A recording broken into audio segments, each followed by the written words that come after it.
Song of the Elves is the Grandmaster finale to the Elven storyline. It's not the first Grandmaster quest we've done, but it's the first time we've ever finished a storyline off, so this is something really special. But perhaps even more special than the quest itself is that this quest is finally going to unlock access to the crystal city of Prifddinas. It's been sat on the world map since 2004, patiently waiting to be open, and it's finally going to happen this month.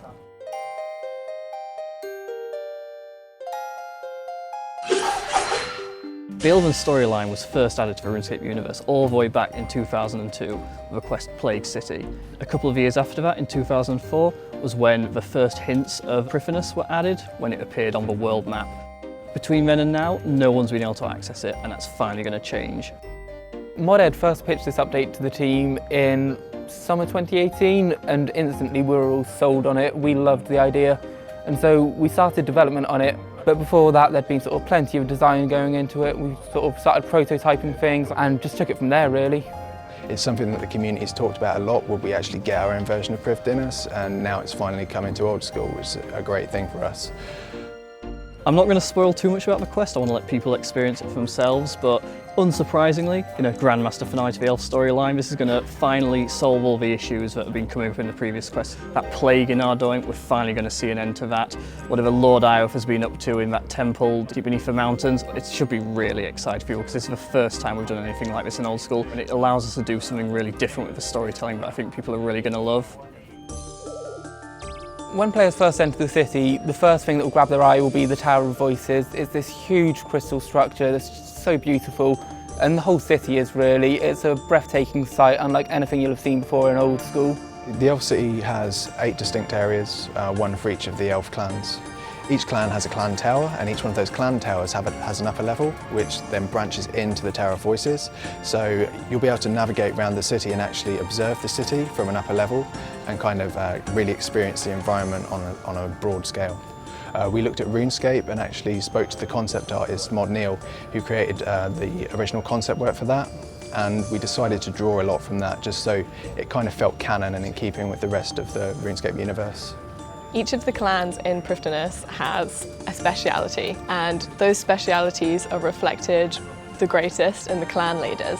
So that was super exciting to design the clan leaders because I could really reflect what they were about, what their house was about, and their speciality within the design and make them all super unique. There's lots of cool new things for people to find in Prifddinas. There's a new dungeon with some Slayer creatures, there's a mine, there's a new sawmill, a new house portal, lots of new shops, lots of new characters to talk to. So one of the big appeals in Prifddinas for skills is probably going to be the new agility course. It's a little bit different from agility course in that there's shortcuts that you can unlock as you go around. The shortcut changes each lap, so it encourages you to pay attention.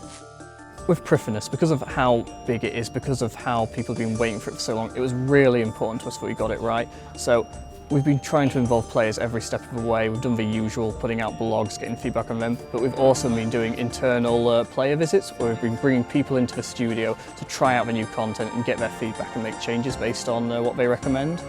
Song of the Elves so far is looking absolutely fantastic. The update as a whole, I think people are going to be absolutely blown away by the amazing graphics that have been utilised, and I hope that everyone enjoys it as much as I've enjoyed it over the last few days. So the main 2 combat opportunities that come to you with this update are going to be the Gauntlet, which is a sort of really self-sufficient combat challenge where you go in with absolutely nothing, and Zalcarno, which is a skilling boss which we really want to make feel like a classic RuneScape boss where you're really in danger all of the time. So the idea behind the Gauntlet is that it's a training ground for the elves. So within Prifddinas, they have this area where they can train combat, and that's accessed through the Amlord clan. You can go in there and you can practice your combat, skill up in a really fun sort of timed environment. It's like a new PVM challenge with a big boss at the end of this lake. After you explore a bunch of rooms, a new boss comes along. You have to prepare all of your weapon and armor and food, and you go fight it. And the boss itself is really hard, even if you're like prepared with the best gear. I would say the Gauntlet is quite different from other pieces of content, just because it's got that time-based factor to it.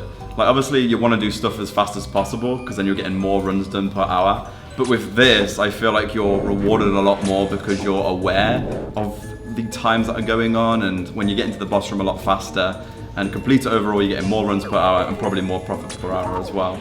It's something that's really addicting as well. This is something you'll keep coming back to, and it's going to be very competitive as well because of the time-based thing.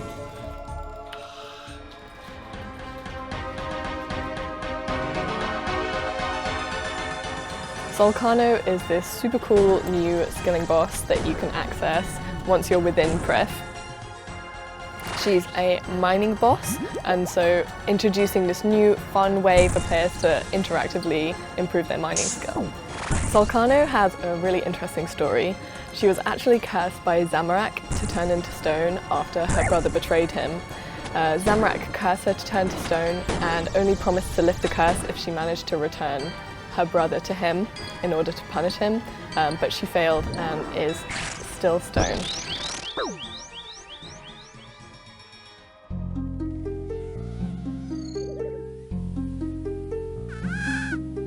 Most of the focus has been on the inside of a city, but we knew we wanted to tidy up the area around Prif with the coastline and whatnot. So we've actually added a small little village just north of the city as well. So you've got Gwyneth, where players will be able to explore, and there's some nice sort of like new Easter eggs there as well that they'll be able to enjoy.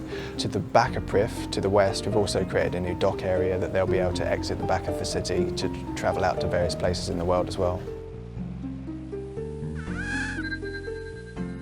All the activities in Prifddinas will have a chance of giving crystal shards as a reward. These crystal shards can be combined with new drops from the new bosses to create brand new items. So from the Gauntlet, there's the crystal armor seed that can be used to make crystal armor, and there's also the blade of Saildor, a new high-level sword. And then from Zalcarno, we've got the tool seeds, and they can be used to make brand new crystal pickaxes, crystal axes, and crystal harpoons. To start Song of the Elves, players will need to have finished Morning's End Part 2 and Making History. On top of that, they'll need to have level 70 in 8 different skills: agility, construction, herb lore, hunter, farming, woodcutting, mining, and smithing. I think it's going to be really exciting when people first enter this city. Because they've been waiting so long for it, I think it's going to be a really awesome experience for them to finally be able to walk through those gates at the end of the quest. It's going to be interesting to see what people do first, actually. I'm not quite sure. I imagine we'll get some people who are going to do some exploring, some people will probably go straight for the new bosses. So it's going to be quite exciting on launch day to see actually which areas people go to first. Players should definitely aim to complete Song of the Elves because it's the only way they're going to get access to Prifddinas and all the awesome new content inside, and no one wants to be the last person sat outside that city while everyone's having fun in there.